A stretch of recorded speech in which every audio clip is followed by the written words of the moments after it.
Sa ngalan ng Ama, ng Anak at ng Espiritu Santo. Amen. Ang pagkapala ng ating Panginoong Hesukristo, ang pag-ibig ng Diyos Ama at ang pakikipagkaisa ng Espiritu Santo naway sumainyong lahat.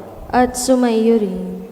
Mga kapatid, halinang dumulog sa banal na hapag ng Panginoon at upang tayo maging marapat makibahagi sa ating pagdiriwang, aminin natin ang ating mga kasalanan.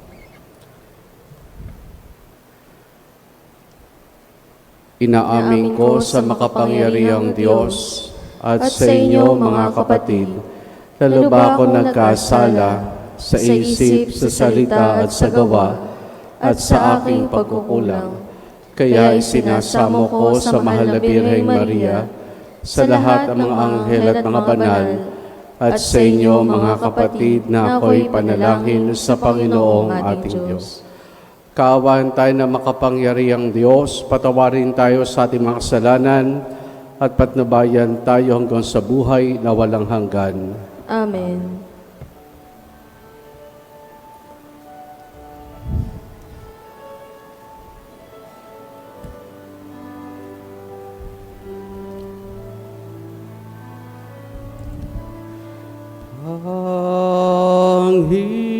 Panginoon, kahawan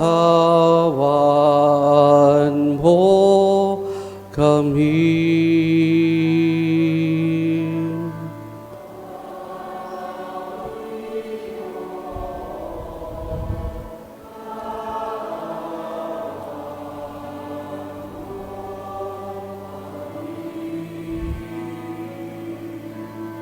Kristo, kahawan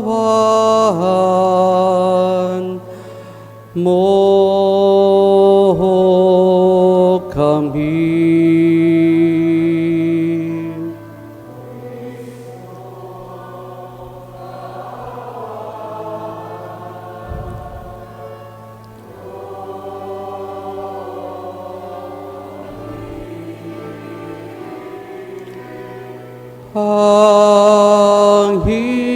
Panginoon, kahawan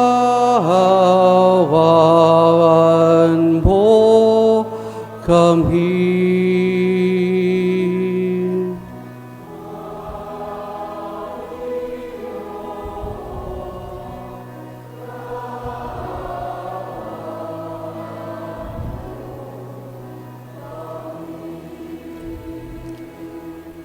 Papuri sa Diyos sa kahitasan.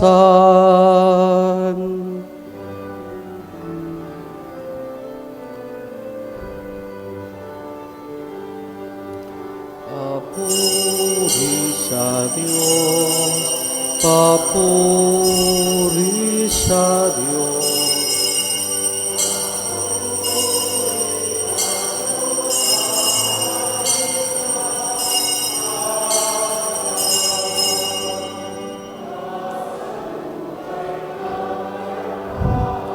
At sa lupa'y kapayapaan sa mga taong kinalulugdan niya.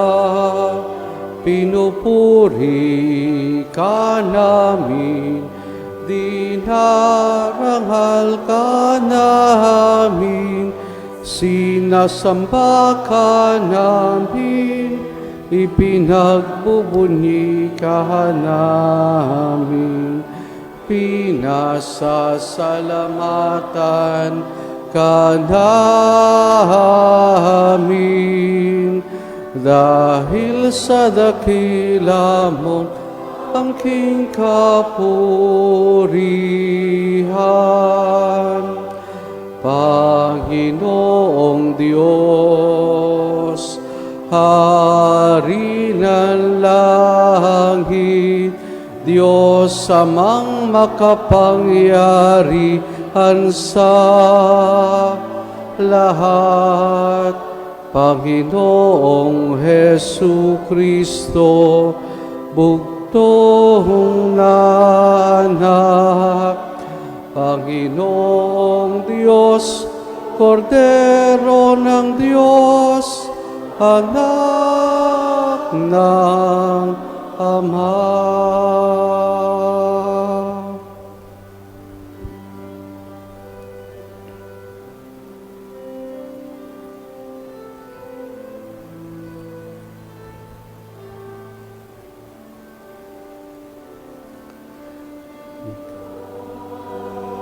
Na nagalis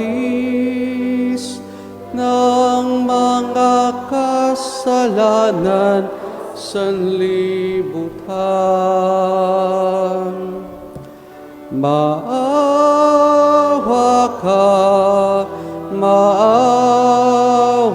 ka sa amin.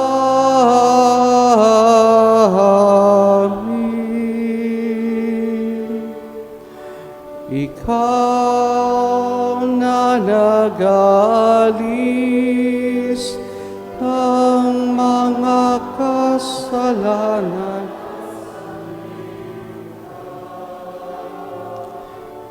tanggapin mo ang aming kahilingan. Tanggapin mo ang aming kahilingan. Ikaw na naluluklok sa kanan ng Ama, maawa ka sa amin.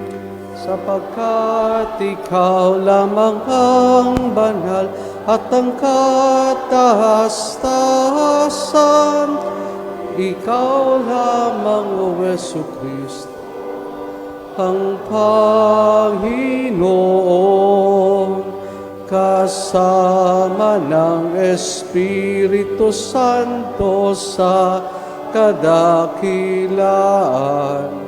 ng Diyos Ama. Amen. Ng Diyos Ama. Amen. Papuri sa Diyos. Papuri sa Diyos. Papuri sa Diyos sa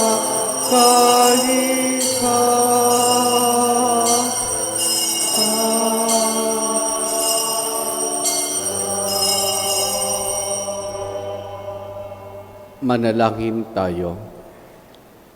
Ama naming makapangyarihan, lagi nawang magalak ang iyong sambayanan sa pagkakaroon ng bagong kalooban upang sa kadakilaang dulot ng pag-anim sa iyong angkan, ang araw ng pagkabuhay ay maging pag-asa sa pagdiriwang sa pamamagitan ni Jesus kasama ng Espiritu Santo magpasawalang hanggan. Amen.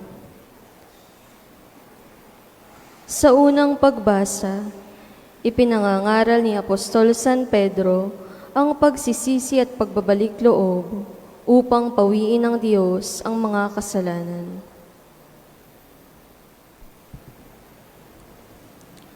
Ang salita ng Diyos mula sa gawa ng mga apostol. Noong mga araw na iyon, sinabi ni Pedro sa mga tao, "Ang Diyos ni na Abraham, Isaac at Jacob, ang Diyos ng ating mga ninuno, ang nagbigay ng pinakamataas na karangalan sa kanyang lingkod na si Jesus. Ngunit siya'y binigay ninyo sa may kapangyarihan at itinakwil sa harap ni Pilato. Gayong ipinasya nitong palayain siya. Itinakwil ninyo ang banal at matuwid at isang mamamatay tao ang hiniling ninyong palayain. Pinatay ninyo ang pinagmumula ng buhay, ngunit muling binuhay ng Diyos, at saksi kami sa bagay na ito. At ngayon, mga kapatid, batid kong hindi ninyo nalaman ang inyong ginawa, gayon din ang inyong mga pinuno. Ngunit sa ginawa ninyo'y natupad ng malaon nang ipinahayag ng Diyos sa pamamagitan ng mga propeta na ang Kristo'y kailangan magbata, kaya't magsisi kayo at magbalik loob sa Diyos upang pawiin niya ang inyong mga kasalanan." Ang salita ng Diyos. Salamat sa Diyos.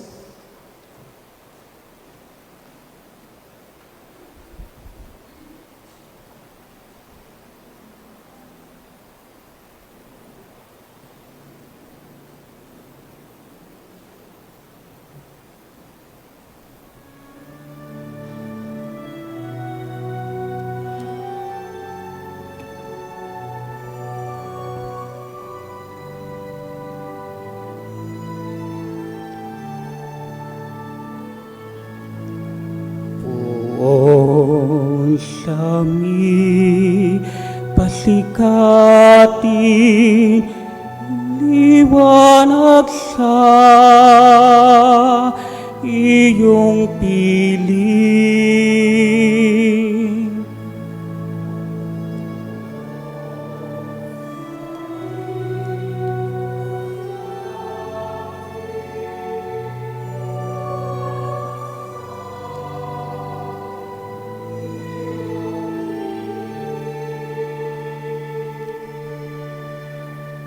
Sagutin mo ako sa aking pagtawag,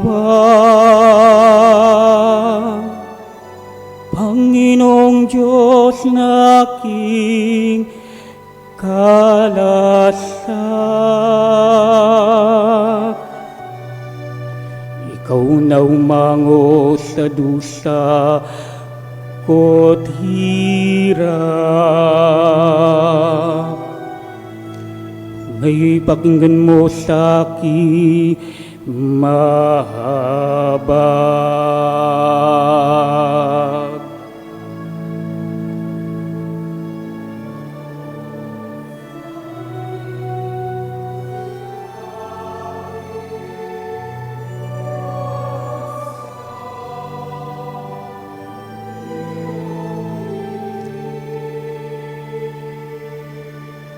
Dapat mapagkuro ninyo at malaman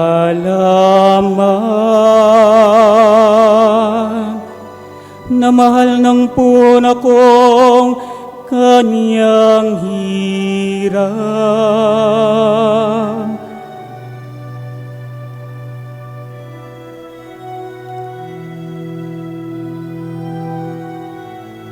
Dinirinig niya sa pananawagan.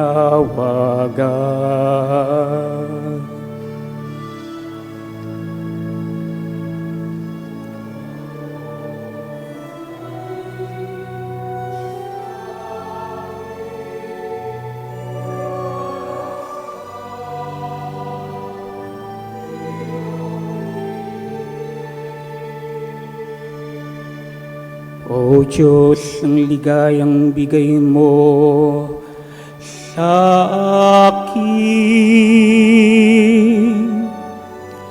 higit na di hamak sa galak na angkin.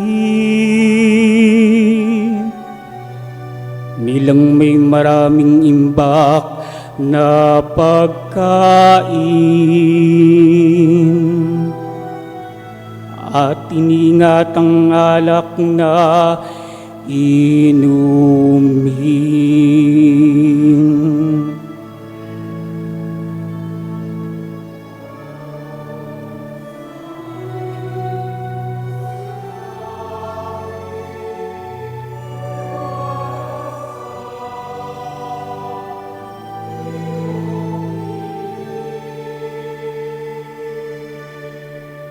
Sa aking paghimlay ako'y mapayapa.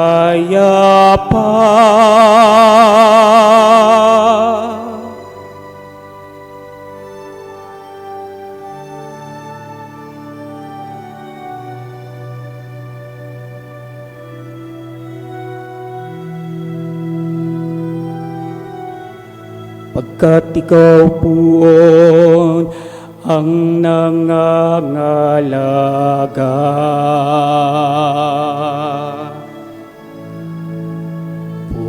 puon sa aming pasikatin, liwanag sa iyong piling.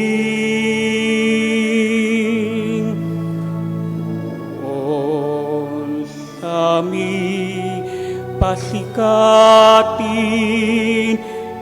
liwanag sa iyong piling.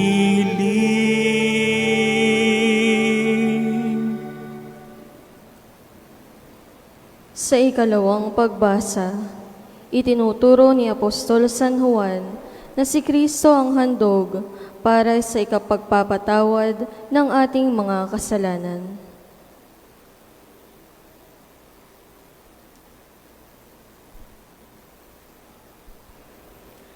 Ang salita ng Diyos mula sa unang sulat ni Apostol San Juan. Mga anak, isinusulat ko ito sa inyo para hindi kayo magkasala. Ngunit kung magkasala ang sinuman, may tagapamagitan tayo sa Ama, at iyay si Jesucristo, ang walang sala. Sapagkat si Kristo ang handog sa ikapagpapatawad ng mga kasalanan natin, at kasalanan din ng lahat ng tao. Nakatitiyak tayong nakikilala natin ang Diyos kung sinusunod natin ang kaniyang mga utos. Ang nagsasabing nakikilala ko siya, ngunit sumusuway naman sa kaniyang mga utos ay sinungaling at wala sa kaniya ang katotohanan. Ngunit ang tumutupad sa salita ng Diyos ay umiibig sa kaniya ng wagas. Ganito natin nalalamang tayo'y nasa Kanya. Ang salita ng Diyos. Salamat sa Diyos. Sa mabuting balita, isinasalaysay ang muling pagpapakita ni Jesus na muling nabuhay sa mga alagad. Dito, ipinaliwanag niya ang katuparan ng banal na kasulatan at ang kapatawaran ng mga kasalanang dapat ipangaral sa Kanyang pangalan.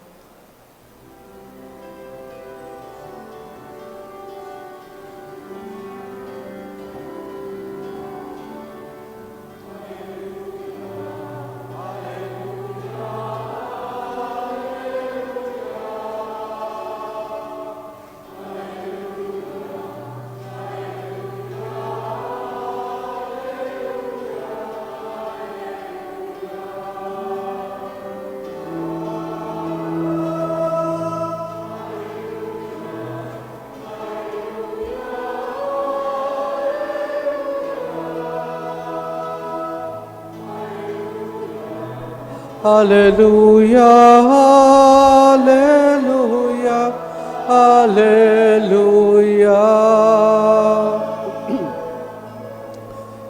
Sumainyo ang Panginoon. At sumayo rin. Ang mabuting balita ng Panginoon ayon kay San Lucas. Papuri sa iyo, Panginoon.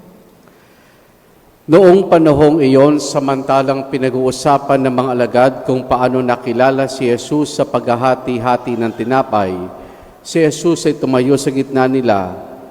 Sumainyo ang kapayapaan, sabi niya sa kanila. Ngunit nagulat sila at natakot sapagkat akala nila'y multo ang nasa harapan nila.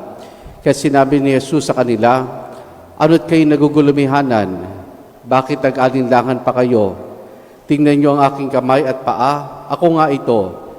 Hipuin ninyo ako at pagmasdan.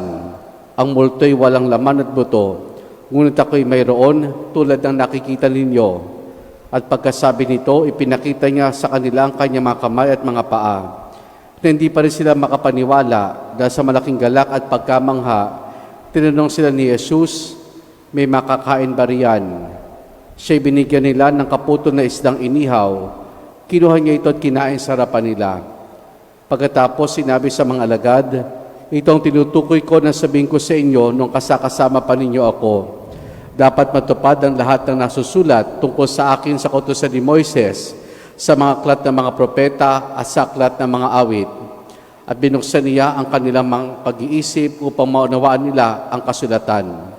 Sinabi niya sa kanila, "Ganito ang nasusulat, kinakailangang magbata ng hirap at mamatay ang Mesiyas at muling mabuhay sa 3 araw. Sa kanyang pangalan, ang pagsisisi at kapatawaran ng mga kasalanan ay dapat ipangaral sa lahat ng bansa magmula sa Jerusalem. Kayo ang mga saksi sa mga bagay na ito." Ang mabuting balita ng Panginoon. Pinupuri ka namin, Panginoong Hesukristo. Magandang gabi po sa inyong lahat. Sa ikatlong linggo sa Pasko ng muling pagkabuhay ng Panginoon, sa ating Ebanghelyo ay muli ating natunghayan dito ang pagkapakita ni Jesus na muling nabuhay sa kanyang mga alagad. Pero nung siya'y magpakita, bukod sa ang pananalita niya ay sumainyong kapayapaan, ito'y sinundan ni Jesus ng, "Ano kayo't nagugulumihanan? bakit nag-aalinlangan pa kayo? Ano't kayo nagugulumihanan at bakit nag-aalinlangan pa kayo? Nakapagtataka na ito ang naging tanong ng Panginoon sa kanyang mga alagad. Kung babalikan natin yung Ebanghelyo ngayong linggong ito, dito sinabi na pinag-uusapan ng mga alagad kung paano nakilala ni si Jesus sa paghahati-hati ng tinapay. Pagkatapos ay dumating na rin sa kanilang balita na meron na nakakita kay Jesus na muling nabuhay. Nandiyan ang mga babaeng alagad, nandiyan yung dalawang alagad na nagpunta sa Emmaus at kaagad-agad ay nagbalik upang sabihin na nakita nila ang Panginoon. Yun yung pinag-uusapan nila.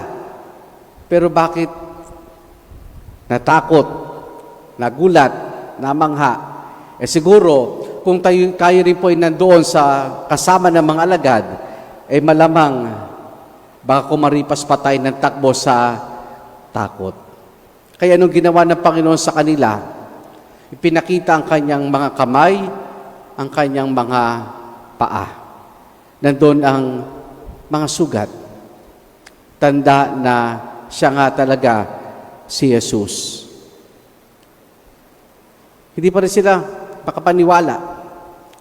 Magkahalong galak. Siguro ganun talaga pagka yung damdamin na meron kayo, magkahalong galak, takot, parang hindi pa nagsisinkin sa atin yung experience na yun. Kaya, anong ginawa muli ng Panginoon? Nagtanong ko merong makakain at binigyan siya ng kaputo ng isang isdang inihaw. Pero bakit nga ba yun ang naging tanong ng Panginoon? Siguro, nais ang Panginoon na umalis sila sa ganung sitwasyon upang huminto, tumahimik, at suriin ang kanilang mga sarili. Ano't kayo nagugulumihanan? Bakit nag-aalinlangan pa kayo? Kaya mga kapatid, hindi lang ho si Tomas ang nag-alinlangan. Sa katunayan, lahat ng mga alagad ay nag-alinlangan tungkol sa muling pagkabuhay ng ating Panginoon. Kaya anong ginawa ni Jesus?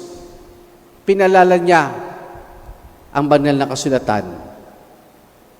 Pinalala niya ang nilalaman ng banal na kasulatan mula sa aklat ni Moises, sa mga propeta at sa aklat ng mga awit.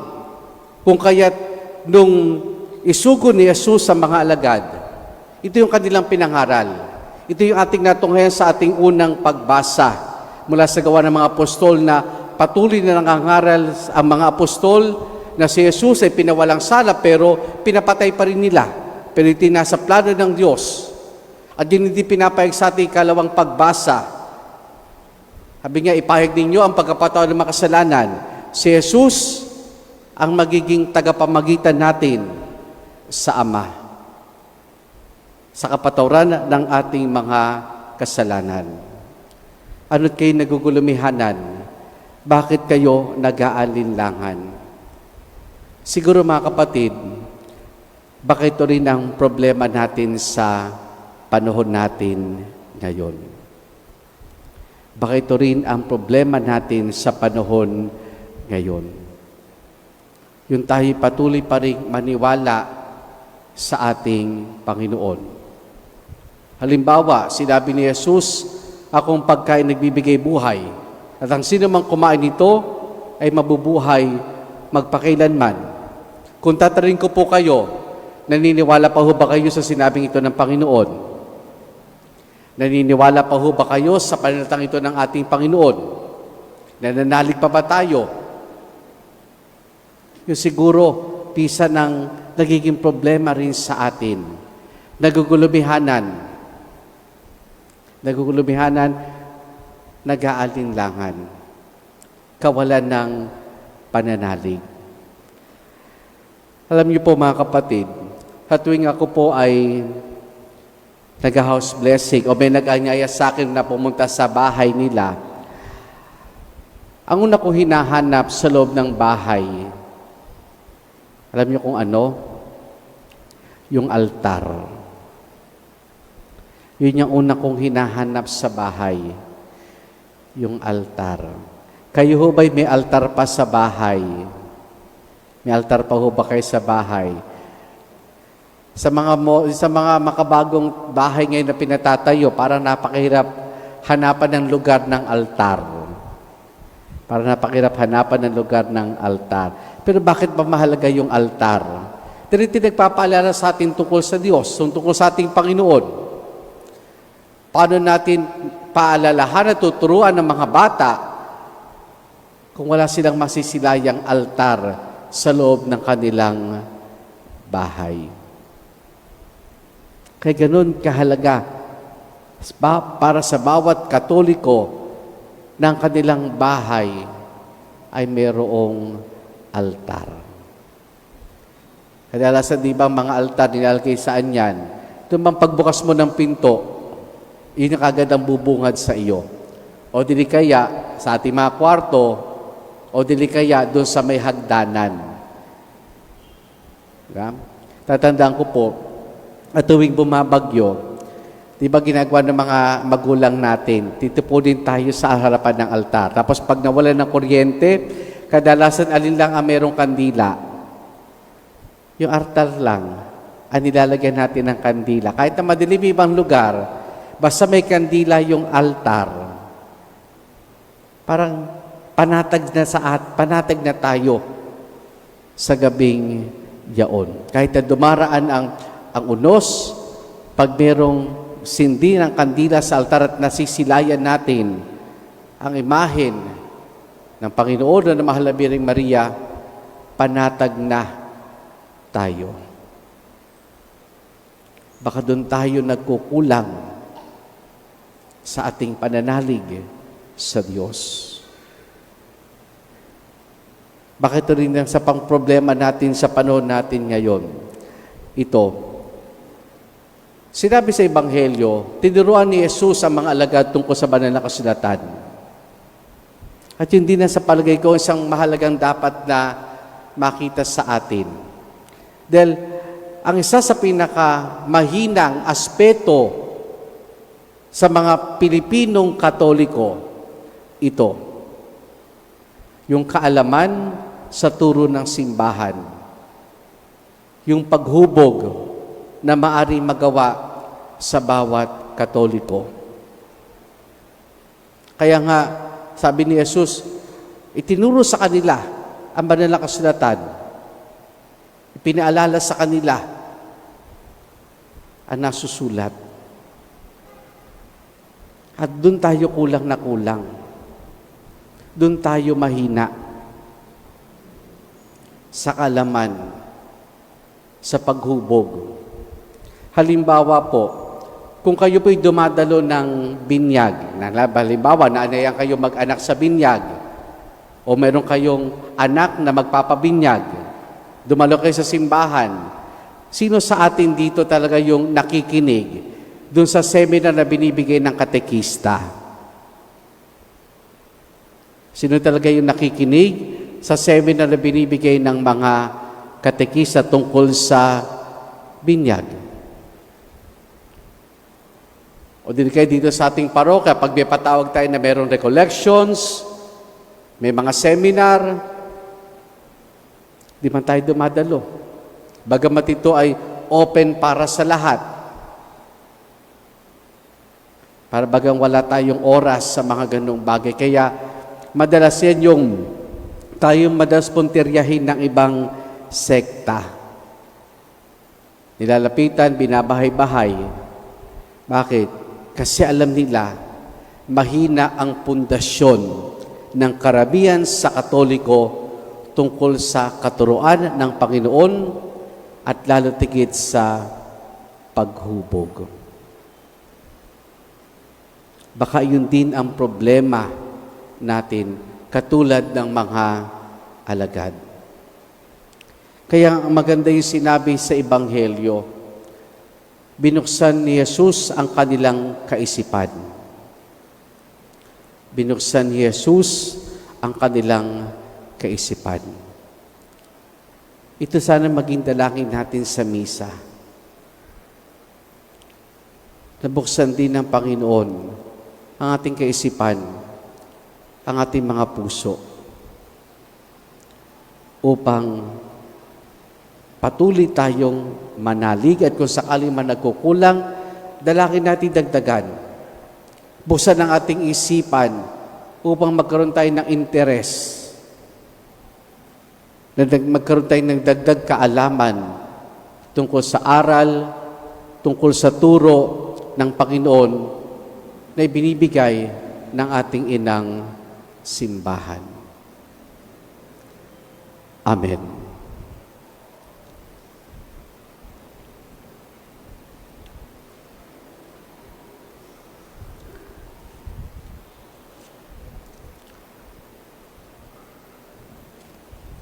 Sumasampalataya ako sa isang Diyos, Amang makapangyarihan sa lahat, na may gawa ng langit at lupa, ng lahat na nakikita at di nakikita.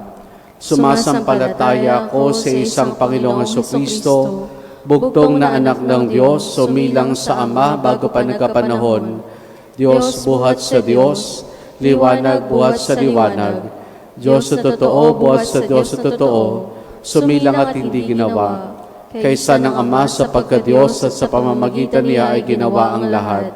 Dahil sa ating pamamamga tao, dahil sa ating kaligtasan, siya'y nanawag mula sa kalangitan. Nagkatawang tao siya lalang ng Espiritu Santo, kay Mariang Biret naging tao. Ipinako sa krus dahil sa ating, nagpakasakit sa hatol ni Poncio Pilato, namatay at inilibing. Muli siyang nabuhay sa ikatlong araw ayon sa banal na kasulatan. Umakyat siya sa kalangitan at lumuklok sa kanan ng Amang may kapal. Paririto siyang muli na may dakilang kapangyarihan upang hukuman ang mga buhay at ang mga patay. Sumasampalataya ako sa Espiritu Santo, Panginoon at nagbibigay buhay, na nanggagaling sa Ama at sa Anak. Sinasamba siya at pinararangalan kaysa ng Ama at ng Anak. Nagsalita siya sa pamamagitan ng mga propeta. Sumasampalataya ako sa isang banal na simbahang Katolika at Apostolika, gayon din sa isang binyag sa kapagpapatawad ng mga kasalanan, at hinihintay ko muling pagkabuhay ng mga namatay at ang buhay na walang hanggan. Amen. Mga kapatid, idalangin natin sa lahat ng pagkakataon, maibahagi natin ang galak ng pagkabuhay ng Panginoon ating isamo. Panginoon, manatili ka sa aming piling. Panginoon, manatili ka sa aming piling.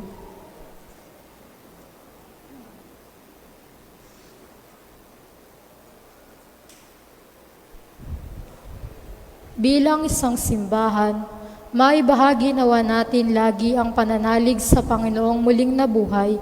Manalangin tayo sa Panginoon. Panginoon, manatili ka sa aming piling. Sa diwa ng muling pagkabuhay ni Kristo, magtulungan nawa ang simbahan at pamahalaan sa paninibago ng lipunan. Manalangin tayo sa Panginoon. Panginoon, manatili ka sa aming piling.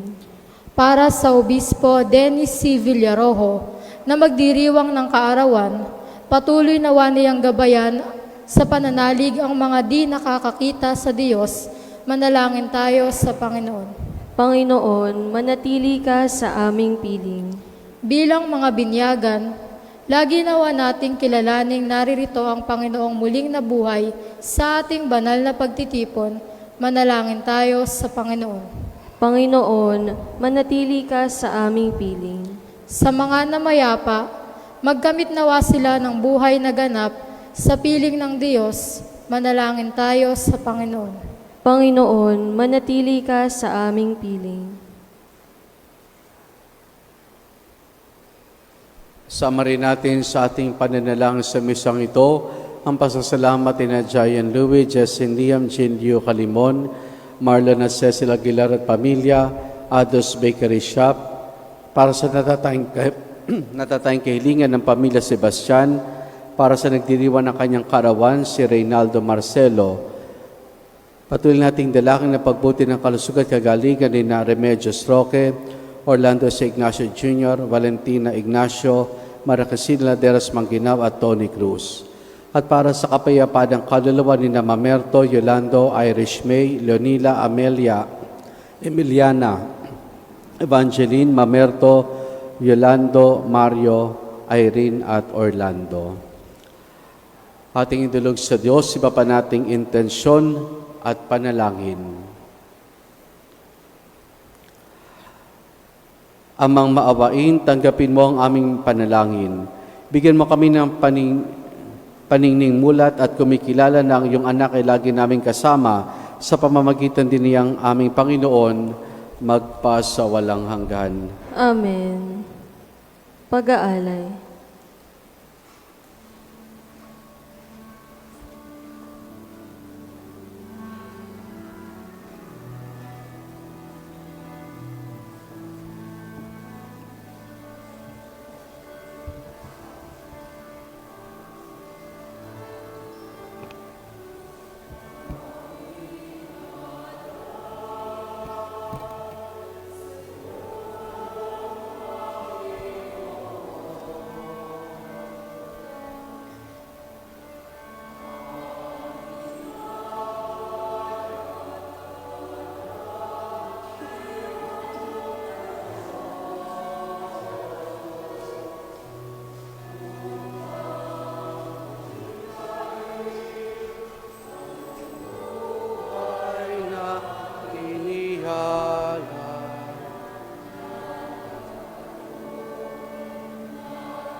Manalangin kayo mga kapatid upang ang paghahain natin ay kalugdan ng Diyos amang makapangyarihan. Tanggapin nawa ng Panginoon itong paghahain sa iyong mga kamay, sa kapurihan niya at karangalan sa ating kapakinabangan at sa buong sambayanan niyang banal. Ama naming lumikha, tanggapin mo ang mga alay na iyong sambayanang natutuwa.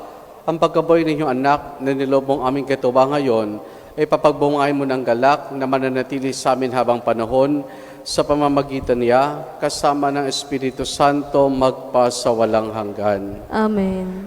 Sumainyo ang Panginoon. At sumaiyo rin. Taas sa Diyos sa inyong puso at diwa. Itinaas na namin sa Panginoon. Pasalamatan natin ang Panginoong ating Diyos. Marapat na siya'y pasalamatan. Ama naming makapangyarihan, tunay nga marapat na ikaw ay aming pasalamatan.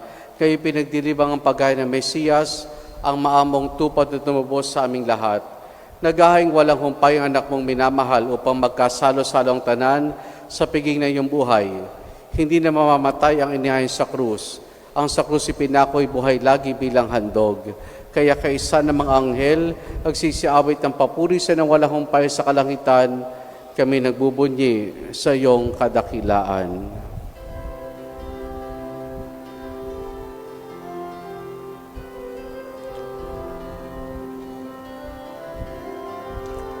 Santo, Santo, Santo, Panginoong Diyos na makapangyarihan, napupuno ang langit at lupa ng kalwalhatian mo.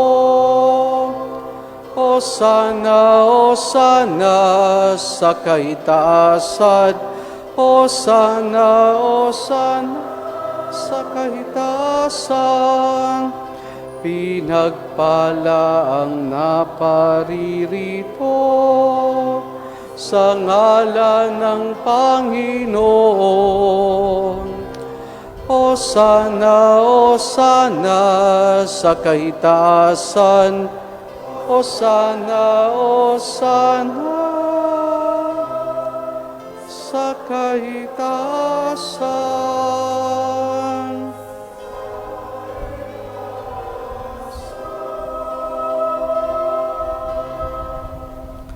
Ama naming banal, ikaw ang bukal ng tanang kabanalan. Kaya sa pamamagitan ng iyong Espiritu, gawin mong banal ang mga kaloob na ito upang para sa amin, maging katawan at dugo ng aming Panginoong Hesukristo. Bago niya pinagtiis ang kusang loob na maging handog, hinawakan niya ang tinapay, pinasalamatan kaniya, pinaghati-hati na yon. Iniabot sa kanyang mga alagad at sinabi, tanggapin ninyong lahat ito at kanin itong aking katawan na ihahandog para sa inyo.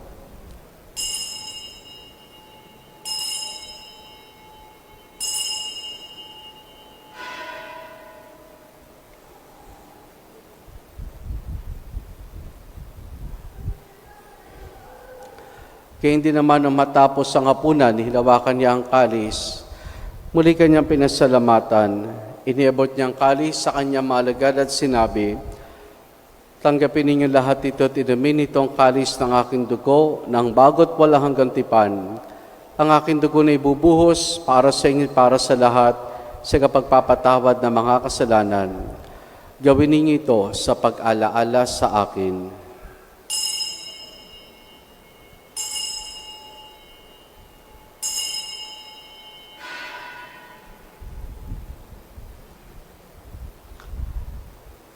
Ang misteryo ng ating pananampalataya.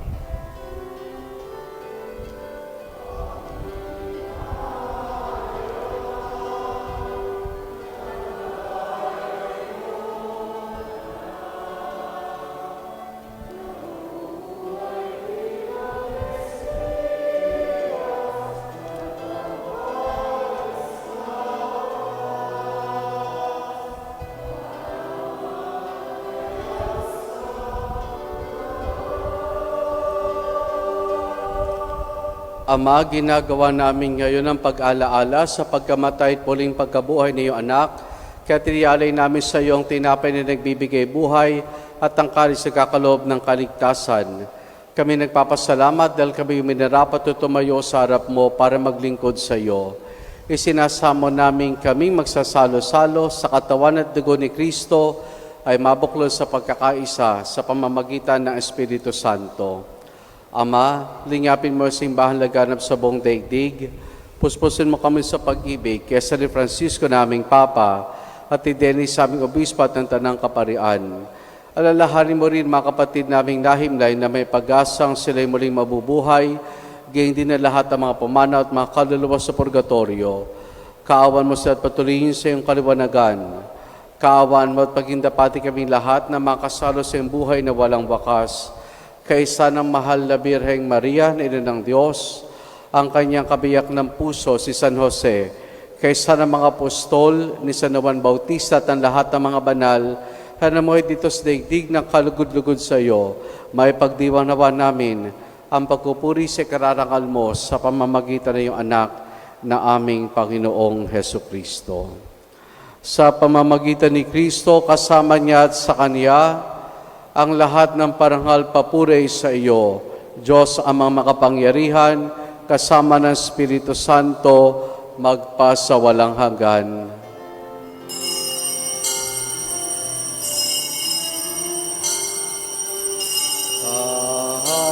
Amen. Amen. Amen.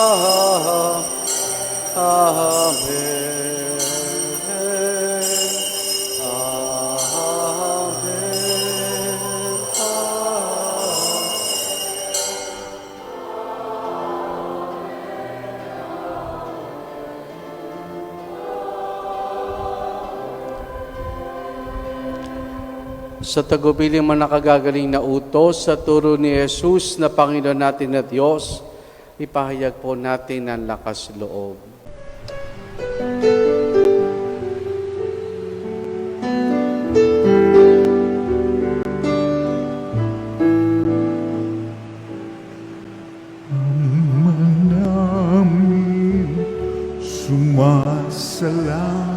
ka, sambahin ang ngalan mo, mapasamin ang kaharian mo, sundin ang loob mo dito sa lupa para nang sa langit. Bigyan mo po kami ngayon ng aming kakanin sa araw-araw, at patawarin mo kami sa aming mga sala, para ng pagpapatawan namin sa nagkakasala sa amin, at huwag mo kaming ipagdulot sa tukso, at yadya mo kami sa lahat ng masama. Hinihiling namin kay Medias sa lahat ng masama, pagkalooban ng kapayapaan araw-araw, iligtas sa kasalanan, at ilayos lahat ng kapahamakan, samantalang aming masayang pinananabikan ang dakilang araw ng pagpapahayag ng tagapagligtas naming si Jesucristo. Sapagkat iyo ang kaharian,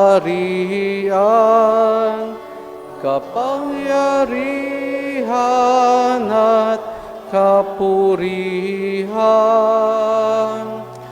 ngayon at magpakailanman.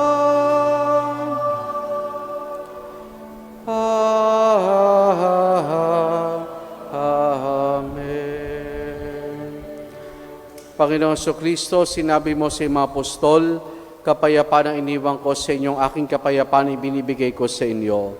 Tunghayan mong aming pananampalataya at huwag ang aming mga pagkakasala. Pagkalooban mo kami ng kapayapaan at pagkakaisa ayon sa iyong kalooban, kasama ng Espiritu Santo magpa sa walang hanggan. Amen. Ang kapayapaan ng Panginoon ay lagi nawang sumainyo. At sumaiyo rin. Mga kapatid, maghangad at magbahagi po tayo ng kapayapaan ni Jesus sa isa't isa. Peace be with you po.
Nag-aalis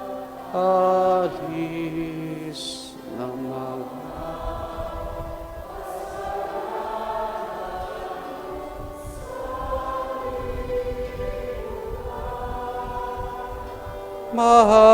Mahawa ka sa amin.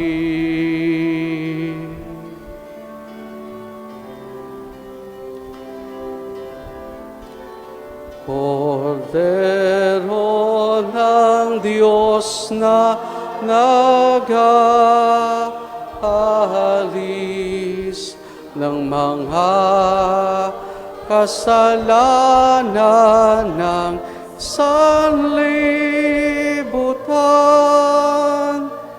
Ipagkaloob mo sa amin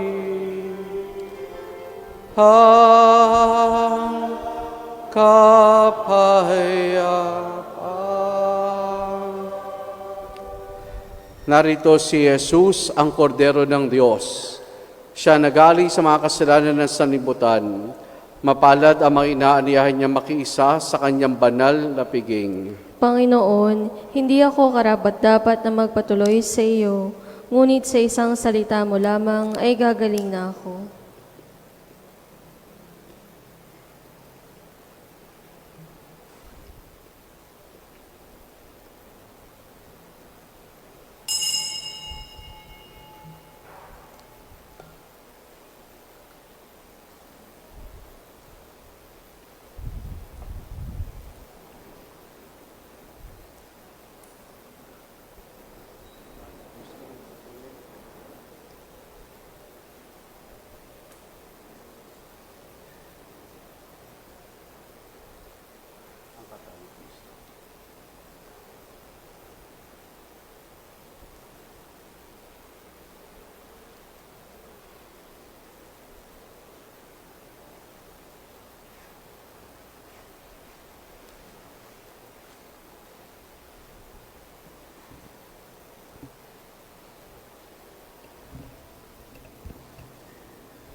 Manalangin tayo.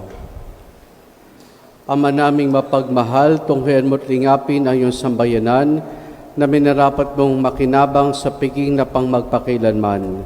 Ipagkuloob mong kami maluwalhating makarating sa pagkabuhay na magtatampok sa amin sa iyong piling sa pamamagitan ni Jesus kasama ng Espiritu Santo magpasawalang hanggan. Amen. Sumainyo ang Panginoon At sumayo rin. at pagpalain tayong lahat ng mabutit mapagmahal na Diyos sa Ama, Anak at Espiritu Santo. Amen. Naialin na natin ang pagdiriwan ng banal na misa, humahi tayo at patuloy na maging bukas sa pamamaraan at pagkilos ng Diyos. Salamat sa Diyos. Purihin po natin ang ating Panginoon.